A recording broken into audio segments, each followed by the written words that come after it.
নমস্কার বন্ধুরা, বং recipes house চ্যানেলে তোমাদের সকলকে স্বাগত। তোমরা কেমন আছো? আশা করি ভালো আছো। আমরাও ভালো আছি। আজ বানাতে চলেছি শুটকি ভুনা। চলো ভিডিওটা এবার শুরু করা যাক। প্রথমে শুটকি মাছটাকে ভালো করে ঠান্ডা জলেই ধুয়ে নিচ্ছি। খুব ভালো করে এটা ধুয়ে নিতে হবে, অনেক সময় নোংরা থাকে। এদিকে লঙ্কা আর রসুন রেডি করে নিয়েছি, এটা একটা পেস্ট বানিয়ে নেব। অপরদিকে শুটকি মাছগুলোকে গরম জলে ভালো করে ফুটিয়ে নিচ্ছি, এতে সেদ্ধও হয়ে যাবে আর মাছগুলোর নোংরাও চলে যাবে। এবারে কড়াইয়ে তেল দিয়ে দিয়েছি, তেল গরম হয়ে গেছে। এবারে দিয়ে দিলাম তাতে কুচিয়ে রাখা পেঁয়াজ।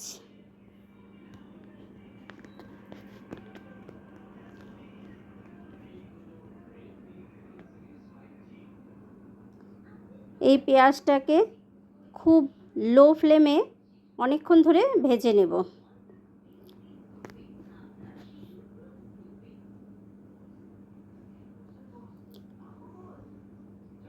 একটু সময় নিয়ে পেঁয়াজটা ভাজতে হবে, না হলে পেঁয়াজটা পুড়ে যাবে, শক্ত হয়ে যাবে।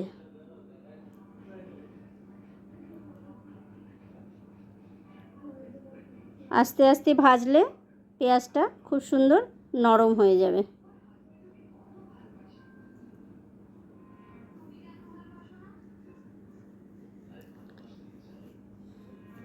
শুটকি মাছ অনেকেই খুব ভালোবাসো, তাই তোমাদের কথা ভেবে আজকে এই শুটকি ভুনার রেসিপিটা দিচ্ছি।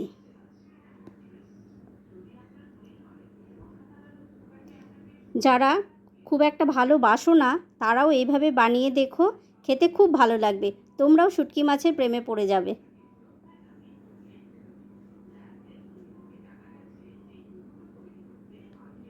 পেঁয়াজগুলোকে খুব সুন্দরভাবে নেড়েচেড়ে ভেজে নিচ্ছি।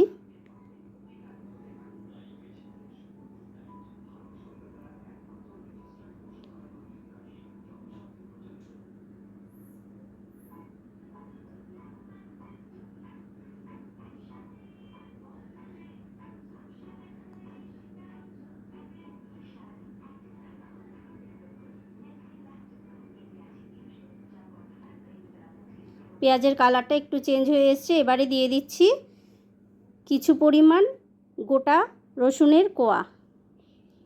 পেঁয়াজ রসুন দুটোকে একসাথে খুব ভালো করে ভেজে নেব।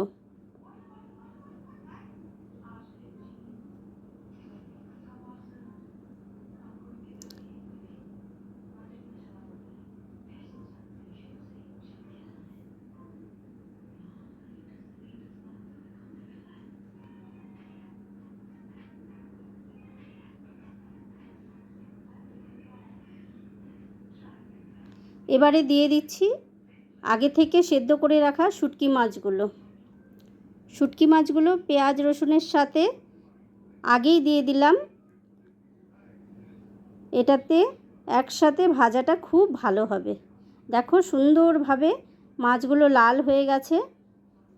অনেক সময় অনেকের এই যে একটা শুটকি মাছের যে একটা গন্ধ থাকে, সেটার জন্য একটু প্রবলেম হয়। এভাবে যদি তোমরা আগে থেকে ভেজে নাও অনেকক্ষণ সময় ধরে, তাহলে আর গন্ধটা থাকবে না।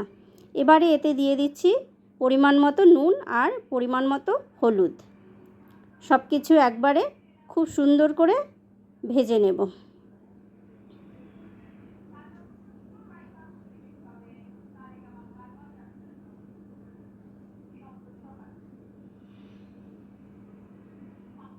এবারে আগে থেকে রসুন, শুকনো লঙ্কা, কাঁচা লঙ্কা যে একটা পেস্ট করে রেখেছিলাম, সেই পেস্টটা দিয়ে দিচ্ছি। পেস্টটা দিয়ে খুব ভালো করে কষিয়ে নিতে হবে, যতক্ষণ না মশলার কাঁচা গন্ধটা চলে যায়।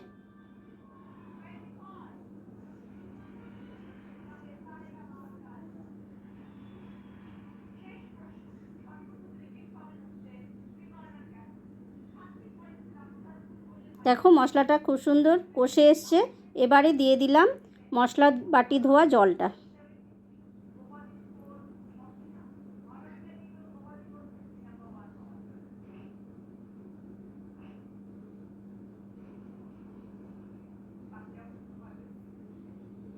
দেখো সবগুলোকে বারবার একটু করে নেড়ে দিচ্ছি। আবার ঢেকে দিচ্ছি। ঢেকে দিলে সমস্ত মাছ, পেঁয়াজ, রসুন সব কিছু খুব ভালোভাবে সেদ্ধ হয়ে যাবে। দেখো সমস্ত কিছু সুন্দরভাবে সেদ্ধও হয়ে গেছে, ঝোলটাও শুকিয়ে গেছে। এবারে মশলা থেকে খুব সুন্দর দেখো তেল ছেড়ে এসছে।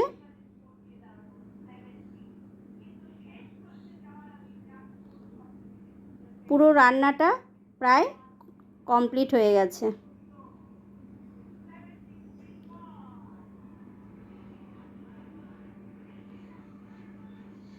তোমরা যদি কেউ খুব ঝাল ভালোবাসো, 2-1টা গোটা কাঁচা লঙ্কা দিয়ে দেবে, সেটা মেখে খেতে খুব টেস্ট হবে। দেখো আমার রান্নাটা কমপ্লিট। এভাবে তোমরা রান্না করে খেয়ে দেখো, খুব ভালো লাগবে। আর এই রান্নাটা একটু তেলটা বেশি পরিমাণেই লাগবে। 1 চামচ এই শুটকি ভুনা দিয়ে 1 থালা ভাত খেয়ে নিতে পারবে।